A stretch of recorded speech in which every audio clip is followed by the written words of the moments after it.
에스라 6장 19절부터 22절 말씀까지 앞으로 공독해 드립니다.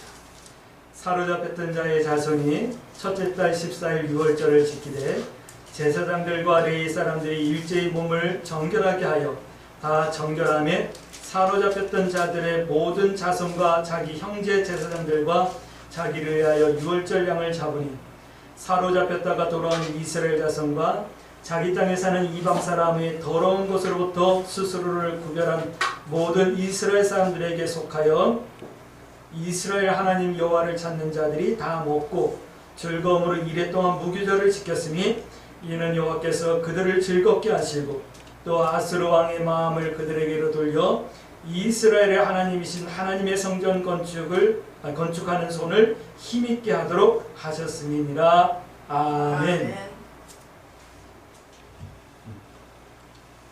우리 서로 인사합니다. 참 잘 오셨습니다. 참 잘 오셨습니다.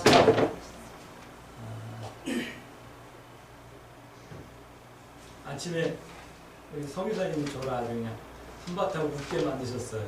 귀신 얘기를 하다가 웃었어요.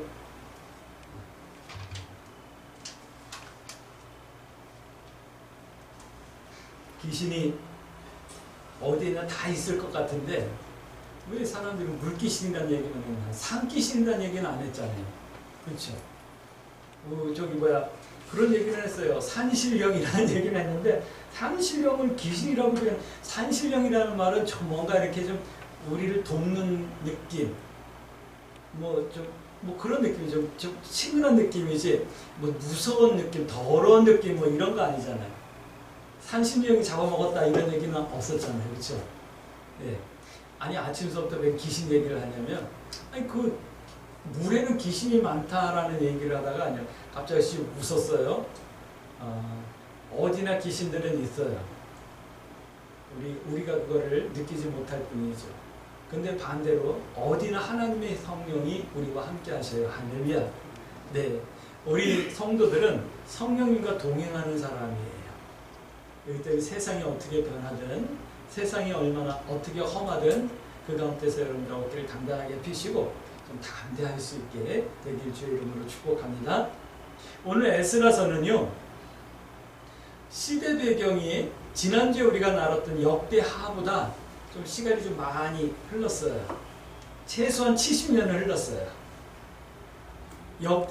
역대하에서는 어떤 내용이냐면 이스라엘과 유다가 포로로 잡혀가게 되는, 나라가 멸망되는 내용까지 기록되어져 있거든요. 근데 에레미야 선지자가 예언을 했어요. 다 잡혀가고 유다가 바벨론의 포로로 잡혀가고 70년이 차면 돌아오게 될 거다라는 예언이 있었거든요. 근데 오늘 에스라가 바로 그 말씀이에요. 70년이 지나서 이제 다리오 왕입니까? 1장 1절을 볼까요? 에스라 1장 1절. 고레스 왕이에요. 고레스. 네. 바사의 고레스 왕이 이제 집권을 하게 되면서 칙령을 내려요. 이 유다 사람들은 전부 다 고향으로 돌아가도 된다. 돌아가서 하나님의 성전을 다시 건축하고 고레스 나와 이 나라를 위해서 기도해달라라고 하는 그런 칙령을 내려요. 그래서 오늘 이 에스라가 유다 백성들을 데리고 예루살렘으로 이스라엘로 돌아오는 내용이 이 에스라서에 기록되어지기 시작하죠. 이 바사 나라라고 하는 나라는요 바벨론을 정복하고 또 메대와 통합을 하면서 그 당시에 초강대국을 이루어요. 우리 성경으로 보면 바사와 메대와 바사, 바벨론 이렇게 나가죠. 근데 역사적으로 보면 이때를 페르시아 제국이다라고 얘기를 해요. 이 당시에 페르시아 제국이 그 세계적인 차단 최고의 강대국이었어요. 말로 표현할 수 없을 만큼 그런 넓은 나라들을 정복하면서 아주 흥한 길을 밀던 그런 시대였다. 우리는 우리가 역사적으로 볼 때 그렇게 우리가 이 부분을 해석할 수가 있어요. 유대인들은 고향으로 돌아가고 성전을 건축하라 그래서 에스라를 중심으로 에스라와 예수아라고 하는 제사장을 중심으로 해가지고 이스라엘 백성들이 약 6만 명 가까이 이렇게 돌아오게 돼요. 그래서 이제 성전을 건축하는 내용이 나와요. 그러니까 얼마나 힘들었겠어요. 우리 요 광주시에 지금 살고 있는 사람이 몇 명이냐면 30만 명이 조금 넘었거든요. 근데 제가 광주시에 처음 이사 왔을 때 2000년대에 저 태전동에 개척을 할 때 광주시 인구가 5만 명 전후였어요. 그러니까 얼마나 힘들고 불편했는지 몰라요. 5만 명. 근데 이런 조그만 도시에 5만 명이 있어도 사람 모기가 이렇게 사람이 많은 것 같은 느낌이 안 들었었거든요. 근데 이 예루살렘으로 중심으로 한 이 남유다 지방에 5만 명이 왔어요. 그러니까 뭐 사람 구경하기 힘든 거죠. 서울에서 아마 베트남 사람들이 5만 명보다 많을 거예요. 지나가면서 보면 저 사람이 베트남 사람인가 한국 사람인가 이게 헷갈리는 사람이 많지 않잖아요. 어쩌다 한 번씩 보이잖아요. 그런 조그만 무리, 작은 사람들이, 몇 안 되는 사람들이 고향으로 돌아온 거예요.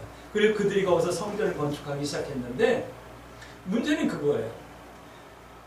믿음을 지킨 사람들, 신앙 있는 사람들이 돌아온 거거든요. 근데 그 지역에는 이미 다른 나라에서, 바벨론에서, 아수르에서 이렇게 이사해가지고 살고 있었던 사람들이, 정착해서 살고 있는 사람들이 있었어요. 그리고 포로로 잡혀가지 않고 남아있던 유대인들, 또 이스라엘 사람들도 있었던 거고요.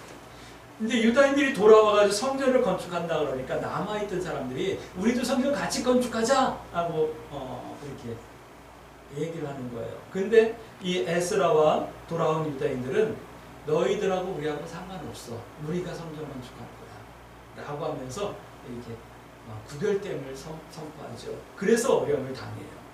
그래서 공격이 있고 방해가 있고 또 이 고레스 왕 다음에 이제 왕들에게 이렇게 편지를 보내가지고 이 사람들이 돌아와가지고 지금 성전을 건축하고 성벽을 건축하는데 성벽이 완성되고 나면 독립하려고 할 겁니다.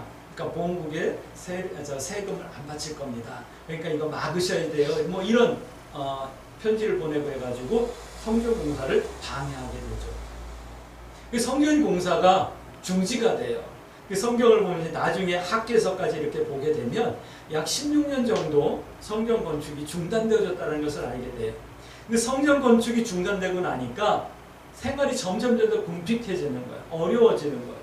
농사가 안 되는 거야. 매년 흉년이 되는 거야.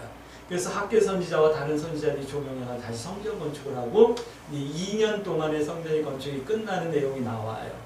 그게 이제 에스라와 학계서로 연결되어지는 말씀이고 오늘 에스라서는 성전을 건축하기 위해서 준비하고 그러면서 성전을 건축하기 위해서 유대인들이 돌아와가지고 유월절을 지키며 하나님의 은혜를 구하는 내용이 기록되어져 있는 말씀이에요.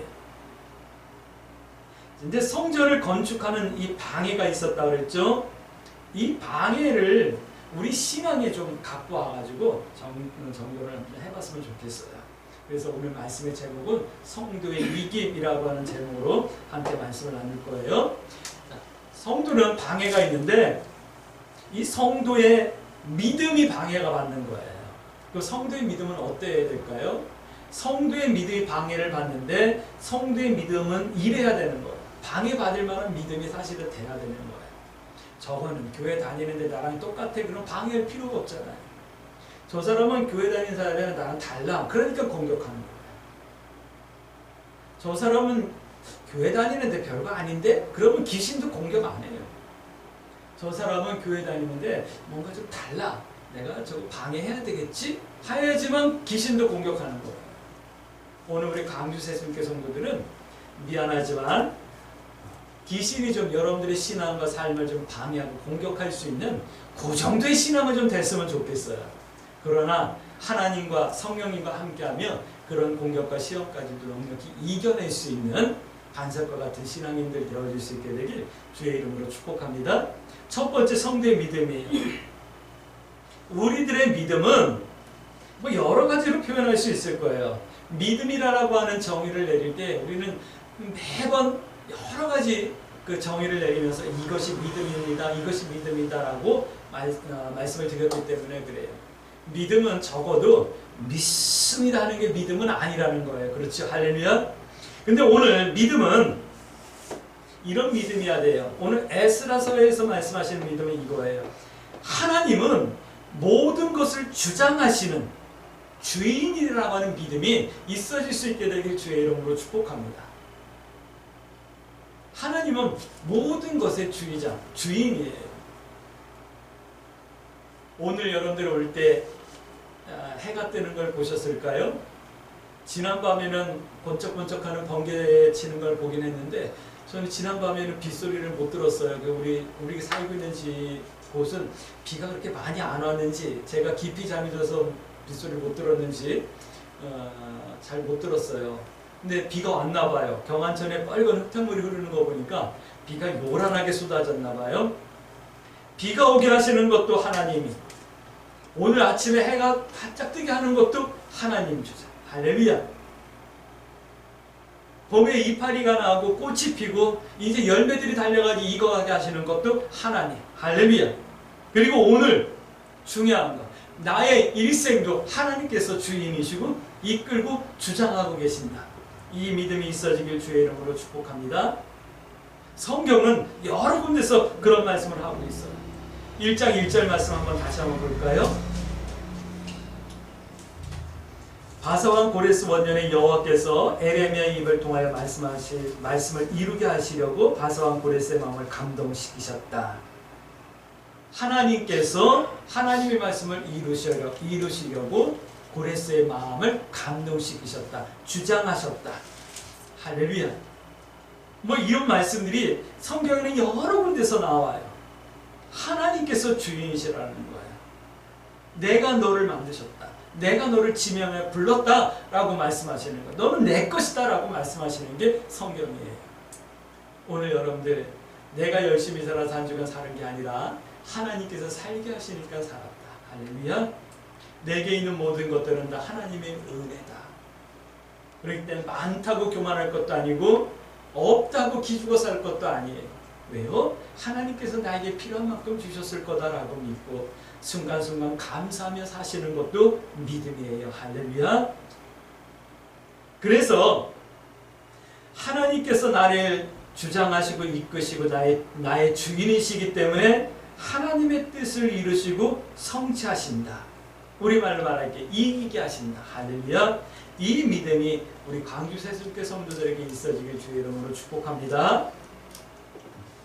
자, 두 번째로는 이런 말씀을 하고 있어요. 성도의 승리, 성도의 이김에 대해서 말씀하는 거거든요. 성경이 말씀하시는 성도의 승리는 뭐 구원이겠죠. 그렇죠? 구원받는 거예요. 근데 그걸 조금 더 구체적으로 표현한 말씀이 있어요. 요한삼서 1장 1절에 내 영이 잘된과 같이, 우리의 영이 잘된과 같이 우리의 범사가 잘 되고 신원이 강건하는 것이 하나님의 소원이에요. 그것이 승리인 거예요. 오늘 우리 광주 세순교 성도 여러분들 신앙생활 하시죠? 하나님이 나의 주인이시며 이 모든 것들을 주장하고 계시는 주인이라는 것을 믿음으로 고백하시죠? 이제 그 믿음의 고백으로 여러분들 영이 잘 되고 범사가 잘 되어지고 신원이 강건해지는 이 승리의 삶을 여러분이 누릴 수 있게 되길 주의 이름으로 축복합니다. 그런데 이런 성도의 승리의 중심에 뭐가 있어야 되냐면 성전이 있어야 되는 거예요. 그래서 이스라엘 백성들은, 이 유다인들은 돌아와가지고 성전을 건축하기 시작하는 거예요. 성경 에스라서를 보고 느헤미야서를 보고 학개서를 보면 돌아와가지고 자기 집을 건축하지 않았어요. 먼저 성전을 건축하더라고요. 이스라엘 사람들은 지금도 세계 각지에 흩어져 있는데 그들이 이렇게 가게 되면 그들이 공동체를 이루는데 제일 먼저 교회를 짓고 학교를 짓고 병원을 짓고 그 다음에 집을 져요.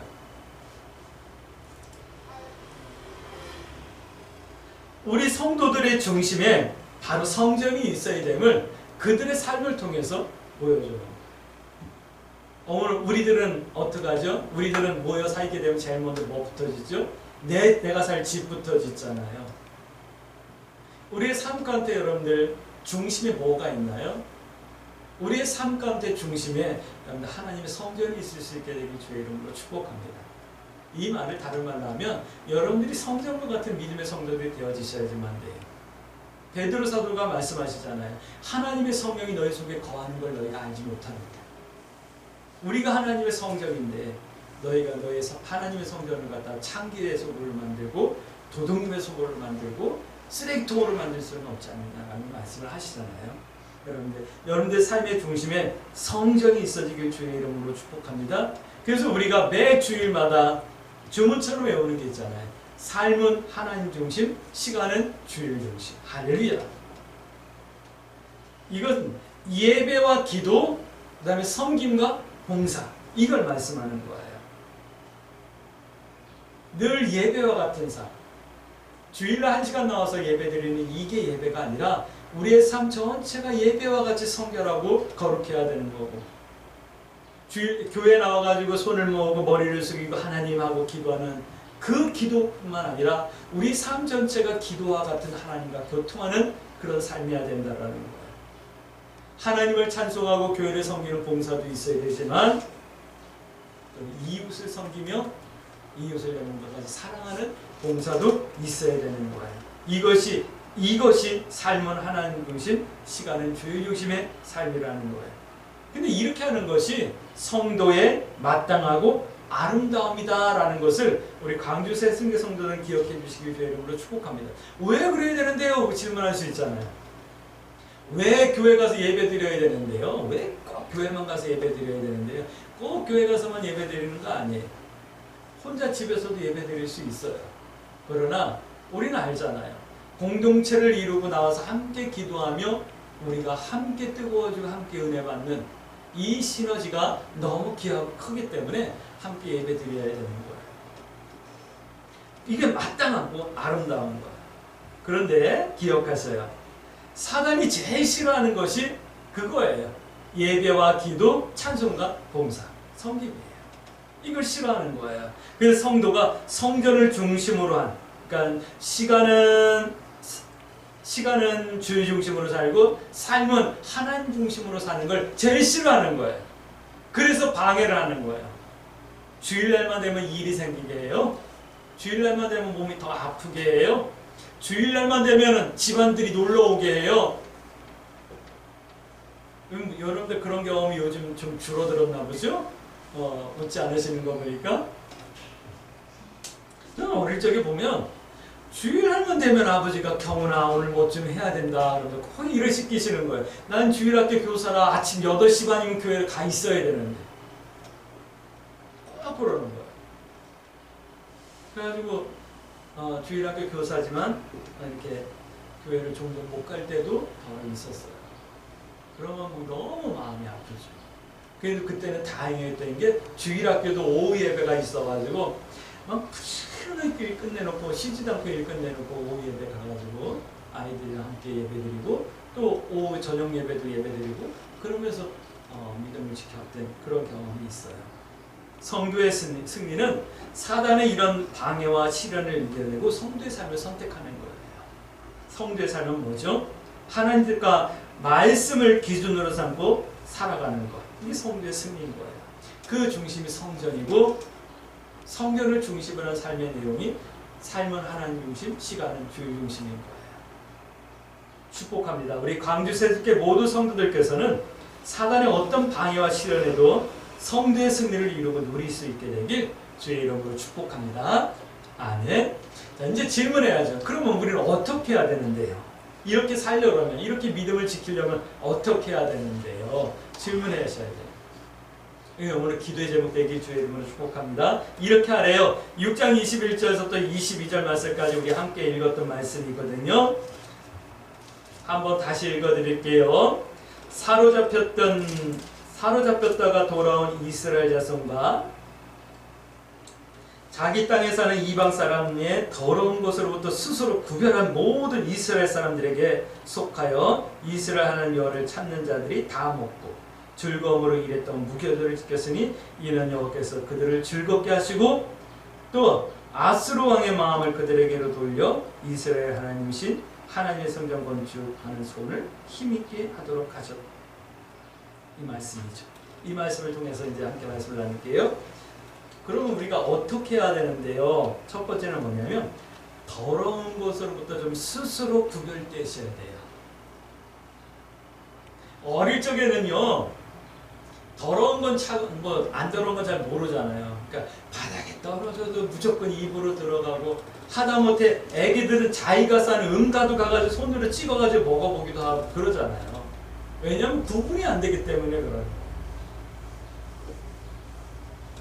신앙생활 한 지 얼마 안 되고 믿음이 어릴 때는 세상의 가치관과 신앙의 가치관이 구분이 안 될 수가 있어요. 그러니까 이것도 좋고 저것도 좋고 그냥 세상 사람들 사는 방법, 세상에 살는 방법대로 살아갈 수가 있어요. 그러나 이제 나 교회 다녀요 라고 말할 수 있을 정도라면 스스로 구별 좀 되셔야죠.